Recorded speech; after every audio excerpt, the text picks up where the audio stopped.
Le loup qui voulait être un super-héros. Texte de Oriane Lallemand, illustration de Éléonore Thuillier. Un matin, en se regardant dans son miroir, Loup eut une idée. Et s'il devenait un super-héros? Ce serait fantastique, s'écria Loup. J'aurais un joli costume, je sauverais les gens et tout le monde m'adorerait. Au fond de lui, Loup se disait aussi que sa louve chérie serait très fière de lui. Pour devenir un super-héros, il faut un super nom. Comment vais-je m'appeler? Spider-Loup? Non, je déteste les araignées. Bat-Loup? Super-Loup? Trop banal.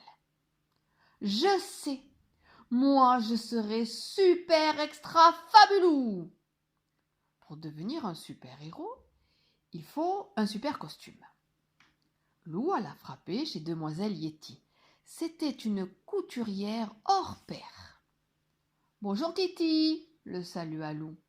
Peux-tu me fabriquer un costume de super-héros, s'il te plaît? Toi? Un super-héros?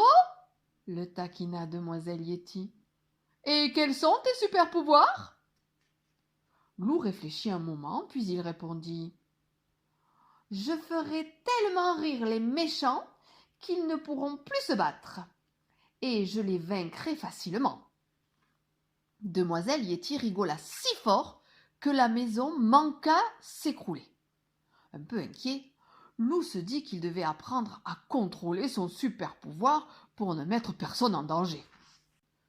Tout en pleurant de rire, Demoiselle Yeti confectionna à Loup un costume super époustouflant, avec des ailes intégrées au cas où il aurait besoin de voler. Avec toi, on ne sait jamais, dit-elle. Avec son masque et sa cape assortie, Loup était vraiment super beau. Ainsi habillé, Loup partit se promener dans la forêt. Il avait hâte de voir l'effet qu'il ferait. Passé le premier virage, il se trouva nez à nez avec Gros Louis. « Salut Loup !» fit son ami. « C'est carnaval aujourd'hui ?»« Vous faites erreur, monsieur, » répondit Loup d'une voix grave. « Je m'appelle Super Extra Fabulou et je suis un super-héros. »« Oh, pardonnez-moi, » s'exclama Gros Louis. « Mais alors, si vous êtes un super-héros, vous devez être super fort. »« En effet, » répondit Loup en bombant le torse. « Dans ce cas, pourriez-vous m'aider à ranger ce tas de bois? Je suis un peu faible, vous savez. » Loup trouva que Gros Louis exagérait, mais il accomplit cette première mission avec succès. Pour être un super-héros, il faut quelqu'un à sauver. Sur son chemin, Loup aida 2 escargots à traverser, et il rendit à ses parents un oisillon tombé du nid. Tout ceci est bien gentil, se dit Loup, mais il est temps de trouver une mission digne de moi. C'est à cet instant précis qu'il entendit des cris.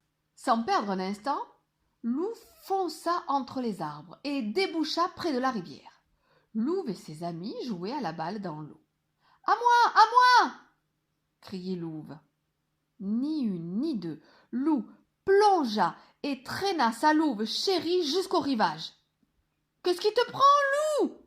hurla-t-elle en recrachant de l'eau. « On s'amusait, c'est tout !» Désolé, fit Loup. Je pensais que tu te noyais. Mortifié, Loup s'éclipsa rapidement. Ce n'était pas comme cela que Loup allait être épaté. Il devait se rattraper et faire un coup d'éclat. Oui, mais quoi? Levant les yeux vers le ciel, Loup aperçut alors Joshua. Le pauvre, il était coincé tout en haut d'un arbre. Tiens bon, Joshua, j'arrive, lui cria Loup. Loup s'élança à l'assaut de l'arbre, qui plia, et patatras, les 2 amis basculèrent dans le vide. Loup réussit à déplier ses ailes, un peu trop tard, malheureusement. « Qu'est-ce qui t'a pris, Loup ?»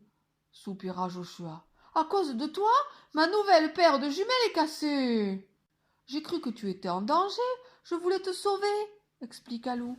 « Je suis super extra fabuleux. »« Super relou, tu veux dire ?» ronchonna Joshua. Museau bas, Lou se traîna jusqu'à la rivière. Il en avait assez de jouer les super-héros. C'était un vrai fiasco. Près de l'eau, la barque de Gros Louis se balançait doucement. Lou se glissa à l'intérieur et il s'endormit aussitôt. Bien mal lui en prit. Pendant qu'il dormait, le vent se leva et entraîna le petit bateau mal attaché dans le courant. Lou fut réveillé en sursaut. Prise de folie, la barque tournoyait dans tous les sens. Oula! Il était dans un sacré pétrin cette fois. Sur la rive, ses amis paniqués l'appelaient. Misère, il n'a pas de rame! Se désola Lou. Et il y a une chute d'eau juste après ce bouquet d'arbres. Il va se noyer, il faut l'aider! Comment? Fit Valentin. Il est bien trop loin! Mais déjà, Louve s'était élancée. Rapide comme l'éclair, Louve fila le long de la rive. Avec agilité, elle escalada un arbre et attendit que l'embarcation passe en dessous. Elle se laissa tomber et atterrit sur l'eau. « Mais que fais-tu ici » cria Lou ébahi.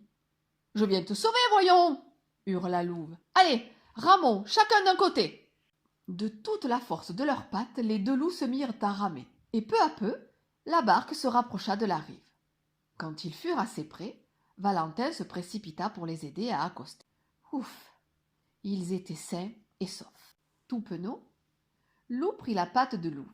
« Merci, Louve, tu m'as sauvé, » murmura-t-il.